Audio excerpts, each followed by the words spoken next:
Sabi ni Ma'am Alper Luavin, Kuya Mac, ilang taon ka na po ba? Ihanap po kita dito. Ano gusto nyo, single o may sidecar? O ba-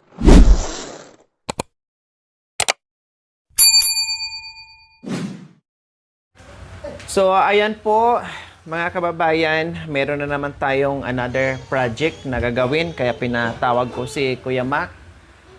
Yes, tama po yung inyong narinig, mga kabayan. Akala ko nga po, tapos na kami ni Kuya Mac. Yun pala, meron na naman tayong gagawin po, mga kabayan, dahil ang biyaya ay tuloy-tuloy, kaya ang mission din po natin ay tuloy-tuloy yung trabaho dito sa bahay ni Ate Princess and Kuya Jerome, tuloy-tuloy. Ate Princess, gagawin na po natin yung likod. Totoo tayo? Ayaw mong maniwala? Ha? Anong gagawin natin sa likod? Kwarto. Oh, yes, tama. Magiging kwarto na yang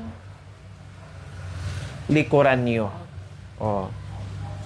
Jerome, magbisi-bisihan na naman tayo dahil gagawin na natin yung kwarto, yung likuran, at ipa-estimate na natin ni Kuya Mac kung anong kailangan natin na materialis. Okay?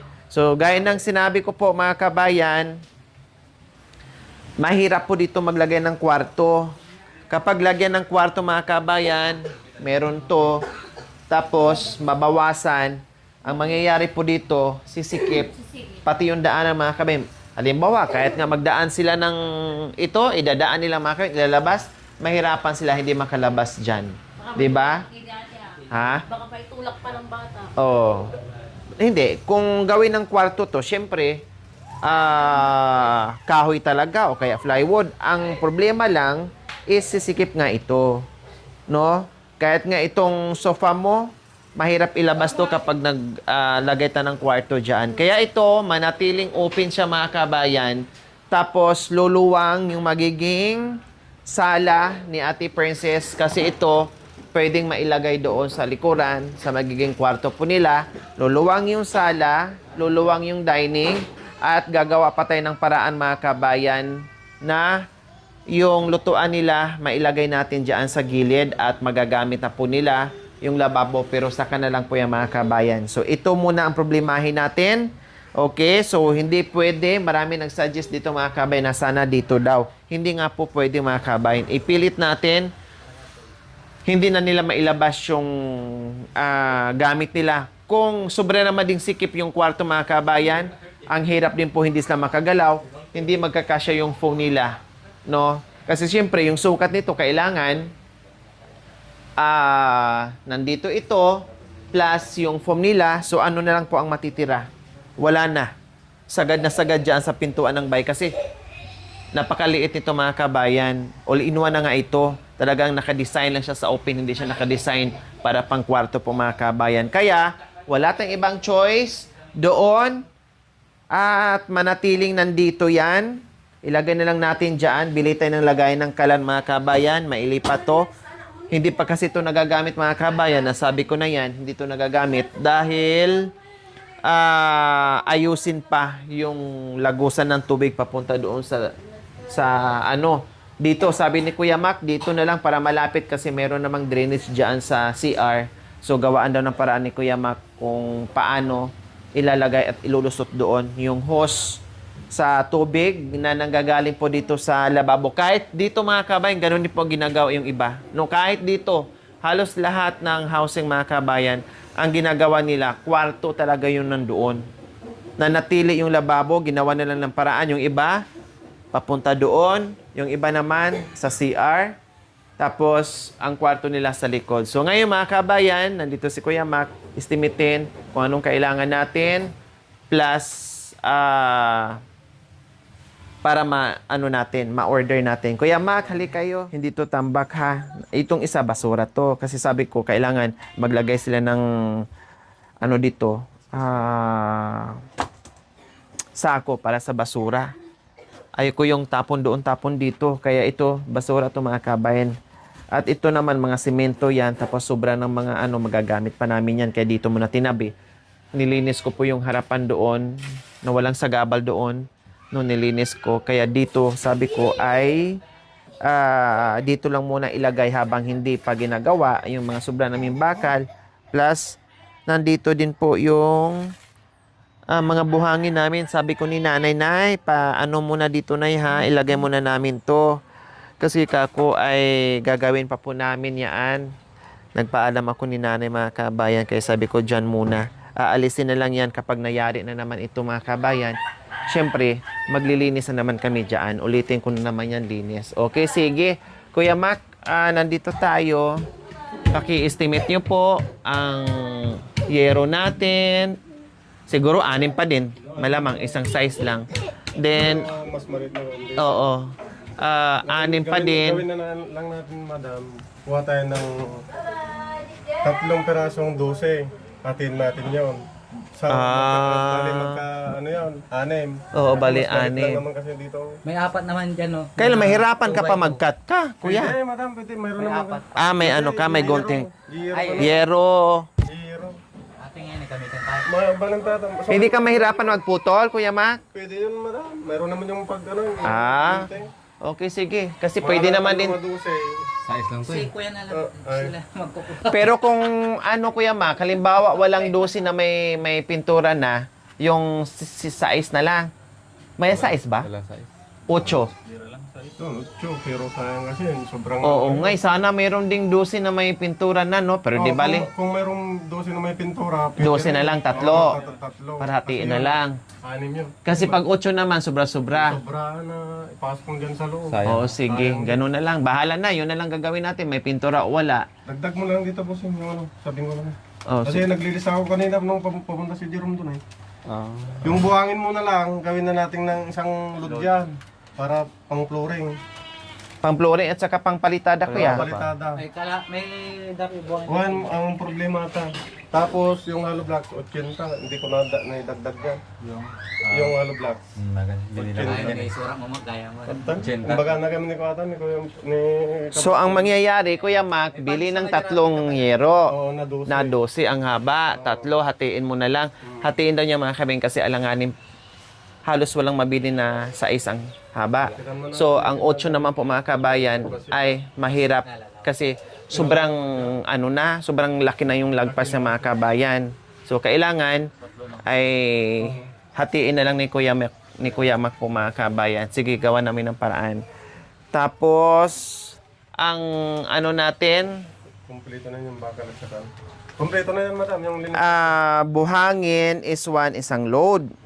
Tapos, ang semento, 80. Hindi. Ay, Yung ano, ito pala to, hollow blocks. Ang semento, Ito, 7. bag. Kasya na yon. Wala tayong natira dyan. May isa pang natira. Kaya nga, sinali ko na yan, madam, para ano. Palitada tayo. Oo, Ha? pwede. Kasi na yan. Pati ito, Hanggang dito lang. dami na natin yan. Hanggang Katulad sa doon sa flooring kabila. na yan, Flooring. So, 7. Tapos 10 mm. Dalawa lang. 2. Kasi kuya, ito hindi original.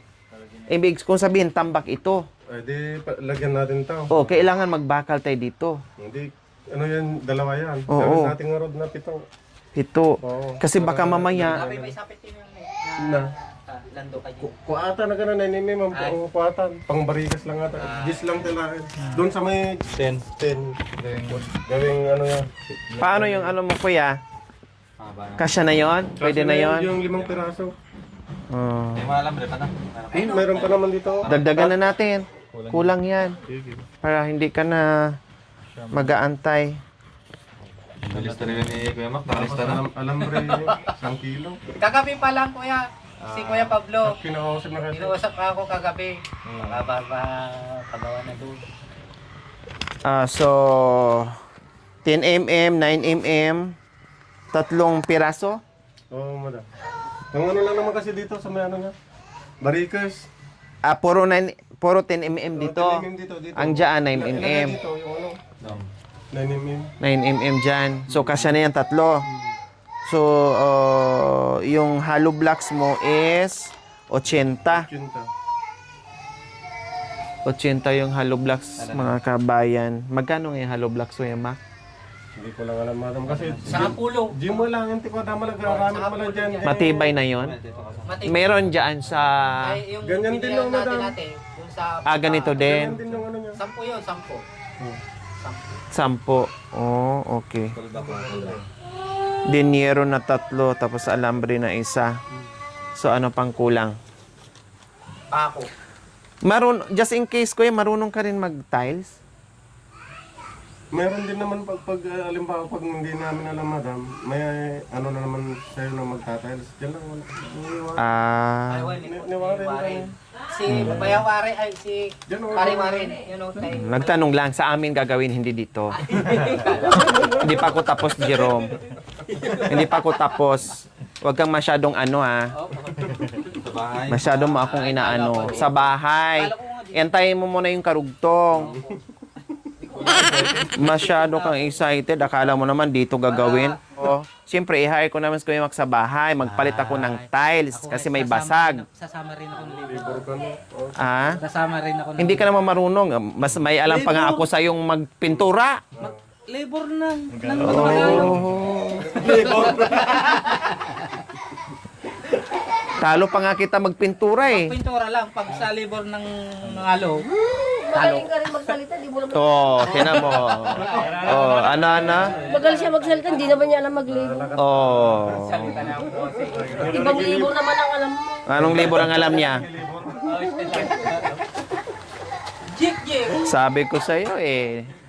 Nag-second emotion asawa mo, tama yung sinabi ko. Ang alam mo lang yung nagpipidal. Hindi kasi marami magpintor sa'yo. Kamo, Oh, palit ang pintor mo. Oh, di ba? Oh. Sabi ko sa'yo eh. Yung sa'yo, bumubula yung pintura mo. Nagtataka ako, ewan ko, bakit bumubula? Kita ko nga kasi. Pantal-pantal. Ay, talagang halatang hindi marunong magpintura. Tinalo ko pa. Oh, so, ayan, ganun pa rin yung arawan, kuya. Same pa din doon na. Kahoy din ang ilalagay, madam, para ito lang. Oh, kahoy pa rin dito. Oo. Basta ito, palitada, tapos hollow blocks, tapos yung ano natin, kahoy pa din. Tapos, pine wood pa, kahoy. Na dos por dos. Kasi na to kasi, apat ata dyan ang mga Akasya. Eh yung ano nga eh, yung 2x3, 2x3, kahit 3 na lang dito, madam. Para tatlo. Ha? Nay, hindi ka man na. Pat atin. okay, kasi ata, no pa. Apat. Ayan. Apat po. Ang dumi mo na oh. May pintor ka na. Te, dito ka sa gita. Apat na pine wood. Eh yung 2x3. 2x3. Oo. Kasi dito na, ipapatong na lang yung ano, yung 2x3 dito sa may hollow blocks. Mm. And then, ang gawin na lang natin, ano, hindi natin kailangan ng 2x2. Lagyan na lang natin dito yung baka. Oo, tama. Bubutasin na lang yung ano, yung 2x3 para ano, pasok na lang ganyan para. Oo. Tapos may problema tayo dito, kuya. Yung singawan ng Puso Negro nila, kailangan mailabas to doon. Magdugtong ka, maibaon mo dito bago ka mag flooring, ilabas doon. Ilabas ganun, oh, ilabas doon. Kuya Mac, ilabas doon. Tapos ganyan mo, kuya, parang ganyan din. Oo, baka kasi kung hindi natin lagyan ng ganyan, baka pasukan ng mga bata ng ano, ng anong tawag nito? Bato. Anong PVC? Yung kabel mo gamit dyan. Wala din siguro yan. Kasi ito nilagay lang to. PVC mo lang na kulay orange. Kastan eh. Nandito, Dos. Tapos elbow na... elbow. Tapos doon pa nga yung pag Ay, ganon. ibang pa ganyan. Sige, Dalawa. Anong haba? Isang buo na? Isang buo na yun. Isang buo na. Dos. Kasi po mga kabayan, Kahit dalawa na busing yung ano. nilagay namin to para hindi matakpan yung ano kasi nagbuo sila dito. Ay, ibig ko sabihin nagtambak. Nilagyan mo na to ng bakal, temporary. Yung ano rin dito. Para mabaon. Ganun na, be. Ay, kuya, paano to? Nga eh. Hindi, yung ano, yung tubig na, ano, drainage. Hindi, wala na to. Wala tong koneksyon. Ano yan? Tubig sa... Lababo. Oo nga, uulitin pa ni Kuya Mac yan. Pag sa lababo kasi, dapat dito sana, ano, Diyan na dadaan. dito sabi ni Kuya Pablo eh. Dito sa may gilid niya to. Mayroon sila dito sa ano kuya, sa CR. Saan mo ilabas? Doon? Tapos,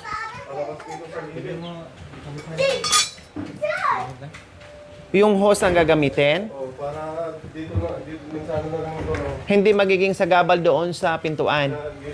Doon naman dito ka naman madam.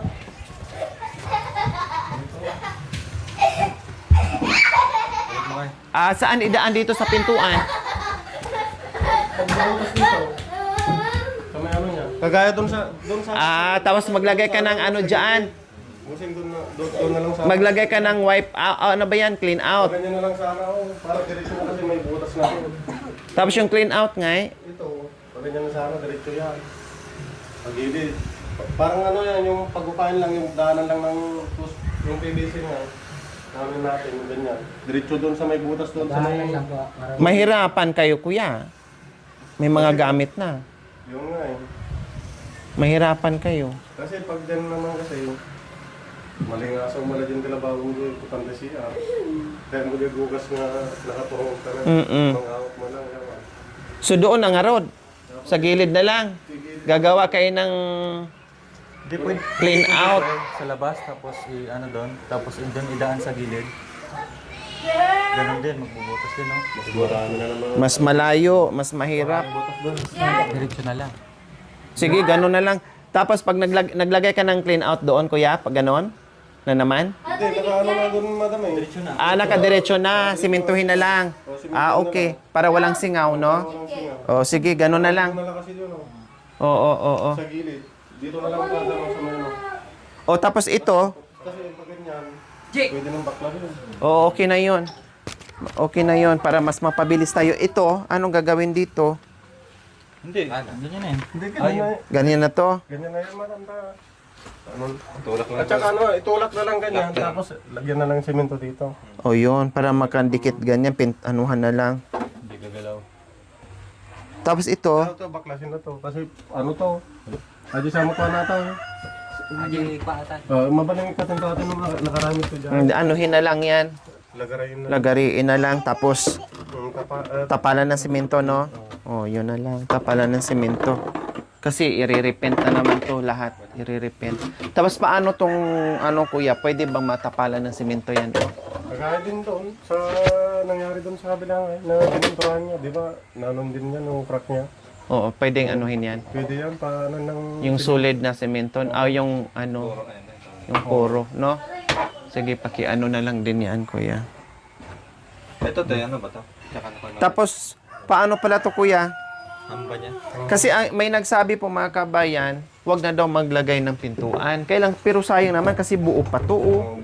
Matibay. May pintuan pa rin po siya. Kailang, ito, kinain ng anay dahil wala ngang linis-linis. Kinain ng anay dahil puro basura dito. Pero kung walang basura, hindi ito kakainin ng anay. So, ang gagawin dito, Direct hamba na lang yan, madam. direct hamba na lang. Direct hamba. Ang ibig sabihin yung direct hamba. Simento yun. Simentohin na lang. Kanto. Oo. So, direct hamba na lang gagawin mo. Ni Kuya Pablo. Kasi mas maano ko siya. Yes, dyan. So, direct hamba, lahat na yan. Oh, yan, sa taas. Paano to nga? Pwede din yung isa, ano yan? Barina, parang ganon. Pero pag nagbarina na siya, simento na kasi ito, buong frame niya. So, mayroon kasi nagsabi din mga kabay na pwede daw hamba na simento itamang ayong sinabi din ni Kuya Mac na i-direct na daw. So, ganun din ang ni Kuya Mac. Gusto niya, simento na lang ganyan para wala nang di na makain. So, ito kasi sayang mga kabay, no? Kung tagalin natin, tapos Pag tumigas na yung pag ano. ang suggest nila is lagyan daw ng kortina. No? So, ano na lang, nandito pa rin yung pintuan at i-direct ni Kuya Mac para maganda na magamit to. At isa pa pala Kuya Mac, maglagay tayo ng maliit na Bintana. Dito. Malaki yan sana para maano. Or yung standard. Para ang hangin nandito na hindi sila kulob, Kuya Mac. Standard na ano. Kasi mainit to. Walang hangin pag ano eh. Pag sarado. Kahit isang ganito lang, pwede na, Kuya Mac. Ayan o. Ilagay mo sa pinakagitna. Na meron lang ano. Yan, 60 by 40 yan. Oh, para mapalagyan ko rin ng ganito. 60 by 40. Or... Oo, tama. Ganito. Para mabuksan. Kasi kung naka-glass, hindi mabuksan. Di sliding na naman. Mahirap. Ito na lang. Bahala na. Madali na lang yun. Basta magbutas ka ng ano. May singawan sa... O, isa lang. Oh, isa lang. Mas maganda Pwede yung na isa yan lang. isa. Malaki na to. May nagsuggest eh. Nakita lang dito sa map. Babasa mo. Ayun ka. Hindi sila rin na magbasa. Comment. Ayun o. Basta ang pangalan. Si ano pala to. Basta ang pangalan. Mayaman to. Sabi ni Ma'am Alper Luavin, Kuya Mac, ilang taon ka na po ba? Ihanap po kita dito. Ano gusto nyo, single o may sidecar? O baka sabi mo, nagsinungaling ako, ha? O, baka sabi mo sa akin, ha? O, gumagawa na naman si Madam ng kwento. O, tinan mo, totoo. O, Maganda na may sidecar. o, anong pipiliin mo? Kuya Mac, ilang taon ka na po ba? Ihanap po kita dito. Ano gusto nyo, single o may sidecar? O, Kailan mo to? oo. Siyempre, ano bang may sidecar? Pedal. Oh, ayan. Dati, Kuya Pablo, Ano? ito, ikaw naman sumunod. Mukhang mabenta to magkakapatid. Kasi alam mo nga mga kabayan, nakitaan kasi sila. Ang daming mga nag-message sa akin ng mga sponsor. Ang galing naman ng karpentero mo, Lori. Ang sisipag nila, ang babait pa, at ang bibilis daw kumilos. Sabi ko, oo nga eh. Hindi ako na-stress ka na ng magkakapatid. Kasi pag trabaho, ako pa nga nagsasabi, o kain na kayo, o merienda na kayo. Ganyan sila. 'Di ba? Para nga silang 10 ang anak sa kilos ng mga kabayan sa sipag nila. Akala mo 10 ang anak nila. Nagrabe sa pagdating sa trabaho. O sige. Hindi ko alam, di pa na sumagot si Kuya Mac kung Sidecar. may sidecar o may single. Ano bang gusto niyo, Kuya Mac? Single, may sidecar para masagot natin na. Oh. Ayaw mo ako. Kasi si Kuya Pablo sumirit eh. Meron sa 60. Biglang sabi ni Kuya Pablo, wag na lang, madam. Para nagmamakaawa, wag na lang daw. Tama na daw yung single siya. O Kuya Mac, ikaw na naman ngayon ang mabenta. Mag-decide ka. Baka mamaya, mamali-mali ka dito sa ginawa. Isipin mo yung with sidecar, Nasa ibang bansa yan. Sige po, Ma'am Alper. No? Tatanong ko kay Kuya Mac, baka nagbaging pa yung isipan niya. No, at sasabihin na niya sa akin, single ba or with sidecar? Sige. Son. So ayan po mga kabayan, abangan nyo po dahil na-estimate na po ni Kuya Mac ito at titinan po namin kung may open na hardware ngayon, ha? And then bilhin namin para ma-deliver mamaya and then bukas maumpisahan na nila. Okay, so ayan po, see you next episode po mga kabayan. Nako, talaga naman, talagang nilubos-lubos ng ating mga sponsors na pati dito ay gagawing kwarto. Kaya lalong magiging maliwanag ang buhay ni Kuya Jerome and Ate Princess. Okay, see you next episode po mga kabayan. We love you all. God bless us all. Bye! Mwah. Thank you for watching. Don't forget to like, share, and subscribe.